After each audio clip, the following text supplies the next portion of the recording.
Բարի երեկո 5-րդ ալիքի եթերում հարցազրույցն է։ Այսօր զրուցելու եմ Ազգային ժողովի Հայաստան խմբակցության պատգամավոր Դաշնակցության անդամ Արծվիկ Մինասյանի հետ։ Պարոն Մինասյան, շնորհակալ եմ հյուրընկալվելու համար։ Բարև ձեզ, շնորհակալ եմ հրավերի համար։ Այսօր խորհրդարանում հետաքրքիր իրողություն եղավ կամ այս իշխանությունների դիրքորոշման հերթական հաստատումը։ Եվրոպական խորհրդարանը բանաձև էր ընդունել, որով պահանջում էր Բաքվում պահվող հայ ռազմագերիների անհապաղ ազատ արձակումն ու վերադարձը հայրենիք, նաև միջազգային երաշխիքների ներքո արցախահայության վերադարձը Արցախ, իրենց ծննդավայր, իրենց հայրենիք եւ խորհրդարանական ընդդիմությունը հենվելով այս բանաձևի վրա իրենց նախագիծն էին ներկայացրել, սակայն իշխող ուժը հայտարարեց, որ Հայաստանի իշխանությունները Ադրբեջանի առաջ նման պահանջ չեն դնում։ Կներկայացնեք մեզ մանրամասները։ Այո, ցավոք սրտի ճիշտ եք գնահատում, իշխանությունը հերթական անգամ բացահայտեց իր կերպարը, իրական կերպարը, այն է, որ նրան չի մտահոգում ոչ Արցախի ժողովրդի, ոչ առհասարակ հայ ժողովրդի եւ առավել եւս այսօր Բաքվի բանտերում խոշտանգվող հայ ռազմաքաղաքական ներկայացուցիչների, Հայաստանի նաեւ քաղաքացիների ճակատագիրը։ Ինչ էր էությունը։ Էությունը հետևյալն էր, որ Եվրանեստի քաղաքական հանձնախմբում համազեկուցողները ներկայացել էին բանաձև, որտեղ այս երկու հարցերին էլ հետևյալ ձևակերպումներ տրված, որ Բաքուն կամ Ադրբեջանը պետք է անդրադառնա այս հարցերին, բայց այնքան մեղմ է ձևակերպումը, որ Բաքուն կարող է օրինակ ասի, դե անդրադառնում եմ, տեսեք, դատավարություն է գնում եւ այլն, կամ վերադարձ իրավունքի շրջանակներում մենք իրենց առաջարկել ենք, իրենք չեն եկել եւ այլն, այսպիսի ձևակերպներով կարող է արդարանալ։ Եվ Եվրանեստի ուրեմն ընդդիմադիր հատվածի падգամավորները, մեր գործընկերները Հայաստան խմբակցությունից եւ նաեւ պատիվ ունեմ խմբակցությունից առաջարկեցին, որպեսզի այս ձևակերպումը փոփոխվի եւ դրանում տեղ գտնի, ինչպես դուք նշեցիք, Եվրոպական խորհրդարանի կողմից արդեն իսկ ընդունված բանաձևի ձևակերպումը։ Այդ բանաձևը շատ հստակ էր, ռազմագերիների շտաբ ազատ արձակում եւ Արցախի ժողովրդի միջազգային երաշխիքներով հետ վերադարձի իրավունքի իրացում։ Ցավոք սրտի, սակայն քաղաքական մեծամասնությունը ներկայացնող ԿՊ падգամավորները ոչ միայն ակտիվ ջանք գործադրեցին եվրոպացիների մոտ, որպեսզի տապալվի այս ընդունումը, այլ իրենք դեմ քվեարկեցին այս բանաձևի փոփոխությանը եւ այնպիսի եվրոպական падգամավորներ, որոնք օրինակ կողմ են արտահայտվել եւ քվեարկել այս բանաձևին Եվրոպական խորհրդարանում, այսօր նրանց մեծ մասը ձեռնպա քվեարկեց։ Արդյունքում, թեև բավական մեծ թվով նաև սոցիալիստական հատվածի, որոնց հետ մեր կուսակցության ներկայացուցիչները Արթուր Խաչատրյանը, Քրիստինե Վարդանյանը, խմբակցության ներկայացուցիչ Աննա Գրիգորյանը ակտիվ աշխատել էին իրենց հետ եւ կարողացել էին բերել այս դաշտ, որպեսզի կողմ քվեարկեն, այնուամենայնիվ ստացվեց այնպես, որ ճիշտ է կողմ քվեարկողների թիվը ավելի մեծ էր, քան նույնիսկ ԿՊ-ական քարոզչությամբ դեմ քվեարկողների թիվը, բայց ձեռնպաների թիվը այնքան շատ էր, որ բանաձևի փոփոխությունը չընդունվեց։ Եվ հետաքրքիր է, որ ԿՊ-ն փորձում է արդարանալ կամ ներկայացնել, թե իբր դա պետական քաղաքականությանը դեմ է, որովհետև իրենք գնում են խաղաղության եւ հետեւաբար հարցերի այդպիսի սուր արծարծումը կարող է բերել նոր այսպես էսկալացիայի, առանց գիտակցելու, որ դա միջազգային երաշխիքներով ապահովված է կամ գիտակցելով հանդերձ փորձում է իր հերթական այսպես դեմքը ներկայացնել եվրոպական կամ միջազգային հանրության, թե տեսեք, մենք ուզում ենք գնանք խաղաղության, ընդդիմությունը դեմ է, հետեւաբար դուք պետք է մեզ պաշտպանեք։ Ըստ էության որն է գործողության տրամաբանությունը ԿՊ իշխանության համատեքստում։ Ակնհայտ է, որ իրենք արդեն չեն էլ թաքցնում, որ ավելի հեշտ ու հնազանդ իրենք իրացնում են Բաքվի եւ Թուրքիայի Անկարայի պահանջները, ցանկությունները, բայց սրան գումարվեց այսօր նաև եւ ոչ միայն այսօր, արդեն տևական ժամանակ է նաև այն, որ միջազգային փորձում են կոնսոլիդացիա ձևավորել Նիկոլ Փաշինյանի իշխանությունը շարունակելու առումով, որ ցանկացած բռնաճնշում, ցանկացած հակաժողովրդավարական արարք միջազգային հանրությունը աչք փակի, հիմնավորելով, որ տեսեք, այս ուժը գնում է խաղաղության, հետևաբար պետք է ուժին աջակցել։ Բայց դա կարծես թե ստացվում է, որովհետև Եվրանեստի падգամավորներից, եթե չեմ սխալվում, միայն 2 հոգի խոսեցին Հայաստանում իշխանության կողմից իրականացվող բռնաճնշումների մասին։ Ճիշտ եք, բայց ամբողջ խնդիրը հենց նա է, որ մեր հետևողական եւ մեր պատվիրակության անդամների հետևողական աշխատանքի արդյունքում եւ ոչ միայն Եվրանեստում ԵԱԿ-ում է այդպես, Եվրոպայի խորհրդում է այդպես,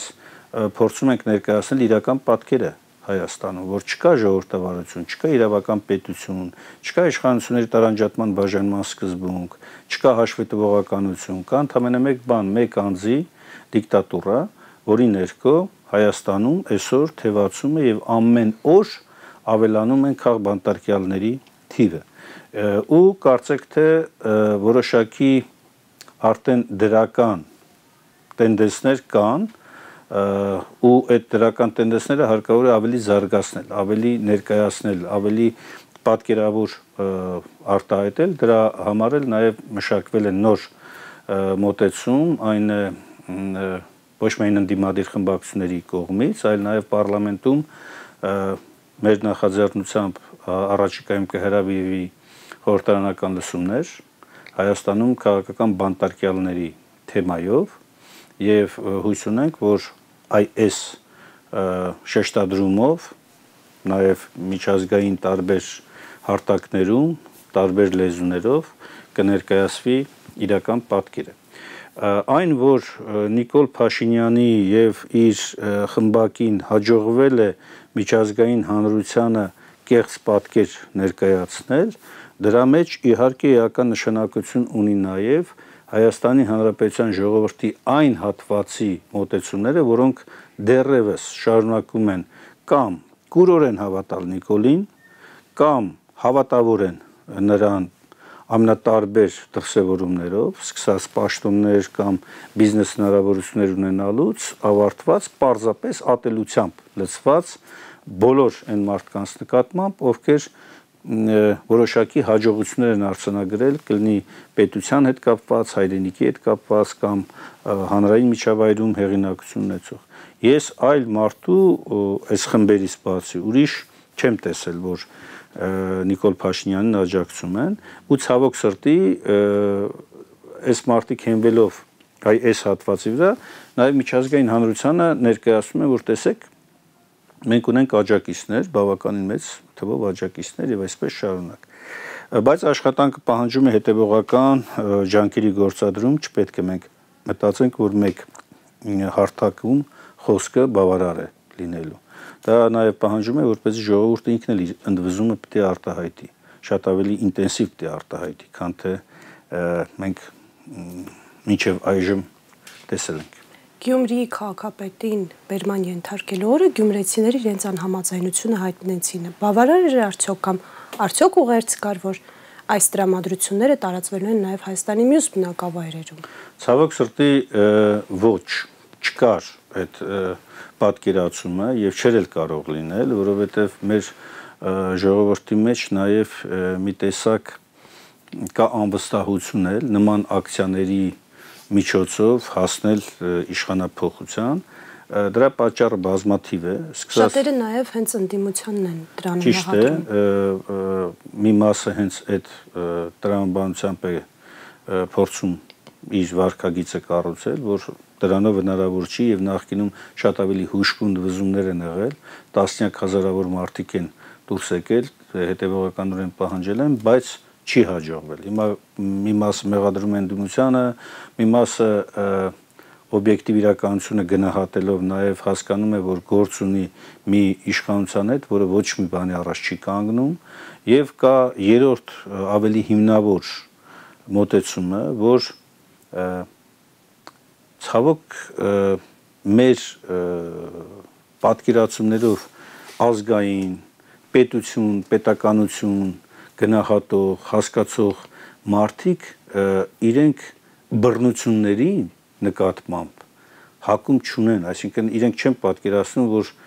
երկրում պետք է բռնություններով իշխանություն փոխվի։ Ի վերջո մեր ժողովրդի ճնշող մեծամասնության մոտ նստվածքը Նիկոլ Փաշինյանի եւ իր խմբակի հակապետական, հակազգային, հանցավոր գործողությունների վերաբերյալ կա։ Եվ երբ որ մենք գնում ենք օրինակ մարզային այցերի կամ քաղաքներում պտույտների մարդիկ իսկապես այդ դժգոհությունը արտահայտում են։ Եվ ես համոզված եմ, որ եթե ընտրական գործընթացում այդ մարդիկ մտնեն ընտրատեղամաս,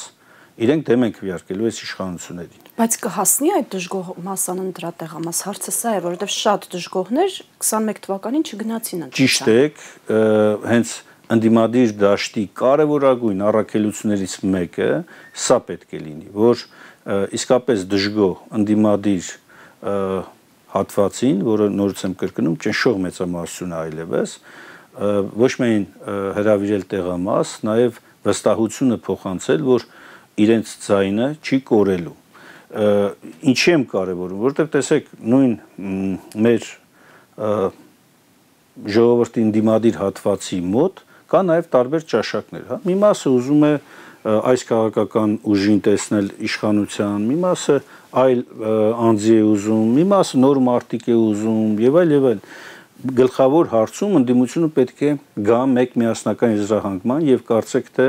ուրվագծվում է, որ այս հարցում կա հստակ միասնություն, դա նաեւ որ անկախ նրանից թե որ ուժին է քվեարկելու, պետք է տեր լինել, պետք է խրախուսել, որ մեր ընդդիմադիր զանգվածը գա ընտրատեղամաս եւ իր ձայնը, իր դժգոհությունը արտահայտի։ Հիմա դա կլինի արտահերթի միջոցով, թե հերթականի միջոցով, ընդ որում ես երբ որ սա ասում եմ, ես չեմ բացառում նաեւ ոչ ընտրական գործընթացի հնարավոր տարբերակներ, իրատեսական չեմ համարում, բայց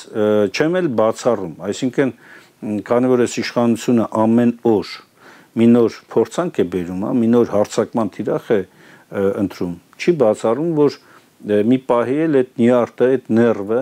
այն վիճակի հասնի, որ ուղղակի ժողովուրդը այլ չհանդուրժի, ինքնաբուխ ստացվի շատ լուրջ ավելի բան, ինչպես օրինակ նույն եկեղեցու նկատմամբ այս այլանդակ արշավը, մարդկանց անձնական կյանքի նկատմամբ այս հարձակումները։ Իդեպ թերթերը գրում են, որ ընտրություններին ընդառաջ իշխանությունները կոմպրոմատներ են դաշնետելու, թիրախավորելով ոչ միայն հոգեվորականներին, այլև ընդդիմադիրներին։ Իրենց ձեռագիրը վաղուց է հայտնի այս ամեն ինչով, եւ երբ որ Նիկոլ Փաշինյանը երբ էր տևական ժամանակ առաջ էր, չէ, երբ որ խոսեց նույն Արշակ Սրբազանի հենց այս դրվագի մասին, ակնհայտ է, որ իրենք առնվազն տեղեկացված են, եթե անգամ իրենց մասնակցություններ չկա այդ գաղտնի տեսաձայնագրություններում։ Դե եթե հաշվի առնենք, որ իշխանությունների հետ ասոցացվող կայքում է առաջինը տեղադրվել։ Այո, դրան գումարած ի վերջո անձնական տվյալների պաշտպանությունը գտնվում է պետության ուղիղ պարտականության տակ։ Պարմին այսան, բայց իրենք խստորեն դատապարտեցին օրինակ։ Ճիշտ է, հիմա մնում է այդ խստորեն դատապարտման հետևից գնանք եւ բացահայտենք այդ խստորեն դատապարտման ակունքում ովքեր են, որ չեն դատապարտման տակից դուրս են եկել։ Օրինակ նույն ազգային անվտանգության ծառայությունը, որի պարտականությունն է ուղղակի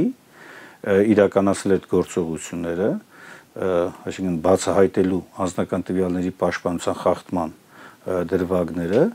իրենք պարտավոր են այստեղ բացատրություն տալ։ Եվ հույս ունեմ, որ առաջիկայում այդ բացատրությունը մենք կլսենք, կամ եթե չենք լսի, ուրեմն պահանջ պիտի դրվի, այս ամբողջ ծառայության ամբողջ ղեկավար կազմը պետք է ուղղակի տուն ուղարկել։ Եթե իրենք մասնակցություն ունեն միանշանակ միանգամից։ Ո՞վ է տուն ուղարկել, Փաշինյանը, պարոն մինիստր։ Ոչ միայն, ես կարծում եմ սա այն հարցն է, որ նաև միջազգային ճնշում է լինելու։ Ի վերջո, այո, որովհետև սա այնպիսի հարց է,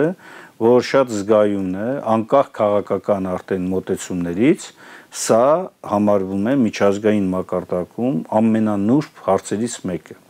Եվ նույնիսկ Հայաստանը երբ երկու կոնվենցիա է վավերացրել կոնկրետ այս հարցով, շատ խիստ պահանջներ են դրված Հայաստանի առաջ, որ հստակ եւ խստորեն պետք է հետևեն։ Պատահական չի, որ կառավարության աշխատակազմի ղեկավարը ասում էր քննարկում են նոր անկախ մարմնի ստեղծման հարցը։ Անձնական տվյալների պաշտպանության, այո, այսօրվա կարգավորման համաձայն կա արտադրության նախարարության գործակալություն, որի կազմավորման օրենսդրական սխեման տալիս է ինքնուրույնություն եւ անկախության որոշակի էլեմենտներ։ Իդեպ ասեմ, որ սրանից 2 տարի առաջ, երբ գործակալությունը ղեկավարում էր Այլանդս, ես առիթ ունեցել եմ իրենց հետ աշխատելու, իրենք բավական ինքնուրույն եւ անկախ էին եւ ընդդեմ էին գնում նույնիսկ ազգային անվտանգության ծառայությանը։ Նույն Մուրադ Փափազյանի գործով, մեր բազմաթիվ ընկերների հարցով, որոնց պերսոնա նոն գրատա էր հայտարարվել, գործակալությունը շատ կոշտ դիրքորոշում որտեգրեց եւ ասեց, որ իրավունք չունեն ազգային անվտանգության ծառայությունը, վարչապետի աշխատակազմը որևէ կերպ այդ տեղեկություններին ապօրինի կերպով ոչ միայն տիրանալ, այլ նաև դա հիմք դնելով ազգային անվտանգության ծառայությունը չէր կարող անձին պերսոնա նոն գրատա հայտարարել։ Եվ այս վեճը այն աշճանի գնաց, որ իհարկե գործակալության պետը հիմա չի աշխատում, բայց չէ, այնտեղ ժամկետի խնդիր էլ կա, որտեղ բանը եւ ցանկության հարց կա, բայց գործը նաև դատարանում է։ Դատարանում են, որում Առաջացան դատարանը իօգուտ հենց գործակալության է կայացրել, որտեղ ասել է, որ սա միջազգային էմսի պարտավորություն է, որ քաղաքական ճաշակով չես կարող առաջնորդվել անձին հայտարարել պերսոնա նոն գրատա։ Եթե անգամ կա ազգային անվտանգության վերաբերյալ տեղեկատվություն, ապա դա առնվազն պետք է գոնե հասանելի լինի դատարանին էլ։ Նույնիսկ իրենք դատարանին էլ չէին տալիս տեղեկատվություն։ Այսինքն այն աշճանի լկտիություն էր, որ վերցնում էին մարդու անունը գրում էին եւ ասում էին, այս մարդը այլևս չի կարող Հայաստան գալ։ Ինչ եմ ես պատմում, ինքնիրավչություն է ի վերջո, ինչ եմ սա պատմում, որովհետեւ մենք այսօրվա համակարգը, երբ որ իրենք ասում են, որ քննարկվում է անկախ պետական մարմնի հարցը, իրենցից չեն հորինում, նաեւ միջազգային պարտավորություն է, որ պետք է առանձին պետական անկախ մարմին լինի, շատ ավելի մեծ լիազորություններով օժտված, որպեսզի այսպիսի այլանդակությունների դեմ նառնի։ Ընդ որում այդ այլանդակությունները միայն ազգային անվտանգությունով չեն սահմանափակվում, դա իր մեջ ներառում է նաև մյուս պետական մարմինները, չի բացառվում նույն հակահետախուզական բլոկը, չի բացառվում ոստիկանությունը, չի բացառվում դատախազություն, քննչական մարմիններ եւ այլն, բոլորը համատեղ պետք է պատասխանատվությունը կրեն եւ եթե որևէ մեկը օրինակ կառավարության ներկայացուցիչները մեր պնդմամբ դատապարտեցին, բայց դրանք պետք է հետևի հիմա գործողությունները։ Այսօր որ գալու են զեկույցների ժամանակները, մենք պետք է հետևողականորեն պահանջենք, լավ, իսկ ինչ եղավ, ինչ քրեական գործերը հարուցվել, բացահայտվել են, թե չեն բացահայտվել, ով է մեղավոր, որ չի բացահայտվել, այսինքն նաև հանրությունն էլ պետք է տեսնի այստեղ, որ ոչ միայն ուղակի դատապարտում է, այլ նաև հետևողականորեն մենք գնում ենք նրան, որպեսզի բացահայտվեն այդ բաները եւ միջազգայիններն էլ ցույց տանք, որ այս մարտիկ իրականում նույնիսկ այս ամենանուրբ հարցը, որ Եվրոպայի միջազգային կանոնների համաձայն համարվում է շատ լուրջ հարց, նույնիսկ սա են անտեսում ու արհամարում, որը կբերի, ներողություն եմ խնդրում, ավարտեմ, որը կբերի նաև սրանց իրական հակաժողովրդավար, հակաիրավական լինելու դեմքի բացահայտման ուղղված աշխատանքները։ Պարոն Մինասյան, ասում եք, որ պետք է հետևողական լինենք, տեսնենք քրեական գործեր կամ մեղավորներ հայտնաբերված են թե չէ, բայց արդեն իսկ Արշակ Սրբազանի անվան հետ կապվող տեսանյութի հրապարակումից հետո պրոիշխանական որոշակի շրջանակներ սկսեցին շրջանառել տեղեկություն, որ հենց կաթողիկոսն է, վեհապարն է այս տեսանյութը տարածել։ Այսինքն իրենց երևակայությունը անսպառ է ու վտանգ չի ստեղծվի, որ նաև այս հարցում իրենց հակառակորդներին մեկուսացնելու ուղիներ փնտրեն։ Դե սրանց ֆանտաստիկ այլանդակության մտածողությունը շատ է։ Այսինքն իրենք կարող են հանցագործությունը անել, հետո մեղադրել տուժողին եւ համարել, որ տուժողը ինքն է հանցագործությունը կատարել, հա, այն հայտնի Գարիկ Մարտիրոսյանի սցենարով էլի, ասում է ինքը ասեց, որ այս պետք է անես, այն պետք է անես։ Դա կա, բայց մյուս կողմից շատ կարևոր է, որ ոչ միայն զգոնի տեսակետից, զգոն լինելու տեսակետից, նաև հետևողականության տեսակետից պահանջենք։ Հա, օրինակ հայտարարելով չի, այսինքն քարոզչական նյութը նիկոլիզմին բնորոշ է, երբ որ ամեն արժեքներից ներքև ցածր ամենաստորագույն մեղադրանքները կարող են հնչեցնել, բայց ի վերջո դրանք ժամանակի ընթացքում պայթում են, չի կարող հավերժ դա լինել։ Պարզապես անհրաժեշտ է չհիասթափվել, չհոգնել եւ գնալ անդադ առաջ։ Ինչպես օրինակ տեսեք Բագրատ Սրբազանի եւ 17 արտարների գործով ինչեր էին ասում, չէ՞։ Հիմա ամեն օր պայթում է փուչիկը, այդ կեղծիկը, այդ այլանդակությունը։ Պայթում է, բայց Բագրատ Սրբազանը եւ 17 մարդիկ ազատազրկված են։ Միքայել Սրբազանը ազատազրկված է, Տեր Մկրտիչ եպիսկոպոս Պրոշյանը ազատազրկված է։ Սամվել Կարապետյանը ազատազրկված է։ Ունենք հսկայական թվով քաղբանտարկյալներ։ Ճիշտ է։ Եվ նաև Գյումրիին էլ ավելացավ այսքան արշավը։ Դուք ճիշտ է։ Նոր միջոց է մտածել ԿՊ Գյումրին իշխանություն վերցնելու, այն ավականու անդամները, ովքեր պետք է գան ավականու մանդատը վայր դրած, բայց այս պահին կալանավորված անդամների փոխարեն նրանց եւս կանչում են հարցաքննությունների կամ կալանավորում են։ Ինչ կլինի Գյումրիում, ինչ է կարծում, ի վերջո ակնհայտ է, տեսեք, Բակչյան, խնդիրը որն է։ Այո, այս իշխանությունը իր ամենաայլանդակ մեթոդները կիրառում է։ Չունի որևէ արգելք, չկա որևէ բարոյական սահմանափակում։ Այս մարդիկ գնում են ամեն ինչի։ Սա մի կողմից ես հասկանում եմ շատ ծանր է հատկապես ազատությունից զրկված մեր քաղաքացիների եւ նրանց ընտանիքների համար, բայց մյուս կողմից սա պայքար է։ Այո, կան հարյուրավոր նաեւ ընդդիմադիր գործիչներ, որոնց նկատմամբ էլ տարատեսակ գործեր հարուցված կամ գործեր են սարքել, մի մասին նաեւ ազատությունից են զրկել ժամանակի ընթացքում, հիմա ազատության մեջ են պայմանական, այսպես ասած ազատության մեջ տնային կալանքներ եւ այլն, դրանք հարյուրավոր են։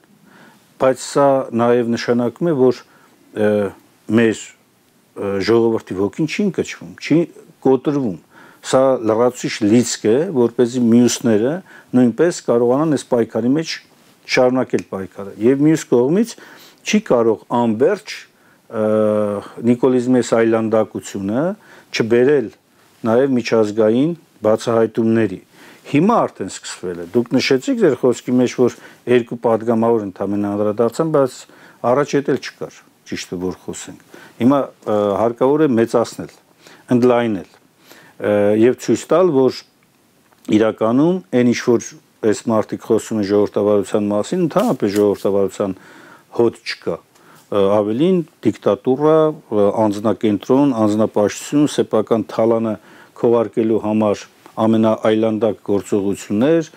ընդդիմադիր որևէ գործ չի ճնշելու համար ամենաայլանդակ մեխանիզմներ, մեթոդներ եւ այլն։ Գյումրիում իրենք փորձելու են դա անել։ Ամբողջ խնդիրը նաեւ հետեւյալն է, որ ընդդիմադիր հատվածը Գյումրիի ավականու, որոնք իշխանություն են փաստացի Գյումրիում, պետք է կարողանան իսկապես համերաշխությունը պահելով հանդերձ թույլ չտալ, որպեսզի ԿՊ-ն վերազավթի իշխանությունը։ Դրա ծայրահեղ դրսևորումը կարող է լինել նոր արտահերթ ընտրությունները Գյումրիում, բայց ես կարծում եմ դրան չի էլ հասնի հերթը, որովհետև եթե երկրում իշխանափոխությունը եղավ,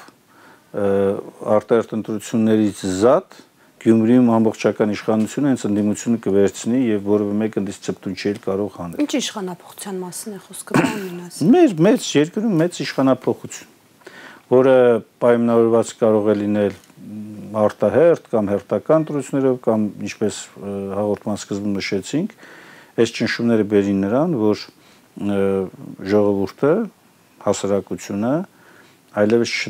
չսպասի որևէ բանի ընտրությանը։ Մոլդովայի նախագահը հայտարարել է, որ Ռուսաստանը փորձելու է Հայաստանում իշխանություն կամ ազդեցությունը վերցնել, իշխանությունը վերցնելու միջոցով։ Սա է ակնարկում։ Ըստ էության Մոլդովայի նախագահը Նիկոլա Զելենսկին եւ շատ-շատերը այսօրվա այսպես ասած երկրների ղեկավարները, ժողովրդավար նախագահները։ Դրանք բոլորը մի մանկապարտեզի եւ մի դպրոցի սաներ են։ Շատ པարզ է, շատ ակնհայտ է, որոնք ուղեցույցները ստանում են նույն տեղից, ուղեցույցները ստանում են նույն կանտորայից եւ նույն թիրախավորմամբ, եւ բնականաբար Մարիա Սանդուն, որ այդ այլանդակությունը Մոլդովայում արել էր, չի կարող հանգիստ նստել եւ բնական է պետք է իր մանկապարտեզի գործընկերոջը կամ դպրոցի գործընկերոջը օժանդակելու համար ինչ անհետեթ մտքեր ասես կարող է տարածել եւ ոչ միայն տարածել, փորձել դա զարգացնել։ Մենք ինքներս մերժում ենք որևէ օտարերկրյա միջամտությունը։ Ինքներս մերժում ենք եւ համարում ենք, որ դա հավելյալ ճշմարտ միջոց կարող է լինել ցանկացած իշխանության համար, ով որ նման ձևով կգա իշխանության։ Ամենավառ օրինակ հենց Նիկոլն է։ Երբ որ ինքը թելադրանքով միջազգային տարբեր կենտրոնների, ընդ որում այդ կենտրոնները ոչ միայն ունեն կոնկրետ աշխարհագրական, հա, անվանումներ, նաև ուղղվածություններ, հա, հակառուսական, պրո-թուրքական կամ հակա հենց ազգային, հակա եկեղեցական, հակակրոնական ուղղվածության կենտրոնները այս մարդուն օգտագործում են, ինչպես որ Մարիո Սանդունը այնտեղ, Զելենսկին է այնտեղ, տարբեր տեղերում մի ֆիգուր ունեն իրանք, էլի։ Պարոն Մինասյան, Նիկոլ Փաշինյանը անդրադառնալով հունիսին կայանալիք ընտրություններին ասել է, որ հայ ժողովուրդն իր ընտրությամբ պետք է տերկանգնի խաղաղությանը, այլապես Հայաստանը հետ կգլորվի դեպի կոնֆլիկտ։ Ինչ է ակնարկում Փաշինյանը։ Ինքն իր այլանդակությունը արդարացնելու համար նորից տեղափոխում է քարոզությունը խաղաղություն թե պատերազմ թեզի մեջ։ Մեծ պատերազմով է վախեցնում։ Այո, ակնհայտ է։ Մեր ժողովրդին մենք պետք է բացատրենք եւ այդ աշխատանքները հիմա տանում ենք, կարծում եմ ինչքան մոտենում է 26-ի ընտրական շրջափուլը, շատ ավելի ինտենսիվ է լինելու այդ ամենը, որ իրականում ընդդիմադիր հատվածը, իդեմս մեզ օրինակ կամ այլ ազդեցիկ ընդդիմադիր հատվածի, մենք ինքներս ենք այս խաղաղությունը ուզում։ Հենց խաղաղության կրողները մենք ենք, ոչ թե Նիկոլը պարտության, կորստի, ռազմական էսկալացիայի, պատերազմի խորհրդանիշ է իր 7 տարիները հենց սա է ցույց տվել։ Չի կարող մարդը իր անցյալում լինել այլ կերպ, հիմա միանգամից վերափոխվի դառնա այլ կերպ։ Նա այս ամեն ինչը եւ մեր ժողովրդին սա պիտի մենք կարողանանք իսկապես հիմնավոր բացատրել, որ խաղաղության կրողները հենց մենք ենք։ Այս ուժերն են մեր ժողովրդի հետ միասին, որ ուզում ենք խաղաղություն, բայց այդ խաղաղությունը պետք է բերենք իրական երաշխիքներով խաղաղություն, այլ ոչ թե Ալիևի խոսքի վրա հիմնվելով, որ այսօր կա վաղը կարողա չլինի կամ վաղը արթնանա այլ տրամաբանությամբ, այլ տրամադրությամբ եւ որոշի այլ գործողություններ անել։ Միջազգային հստակ երաշխիքներով մեր ներքին անվտանգության, մեր համերաշխության, հայ ժողովրդի մեջ ձևավորված համերաշխության, կազմակերպվածության միջոցով շնորհիվ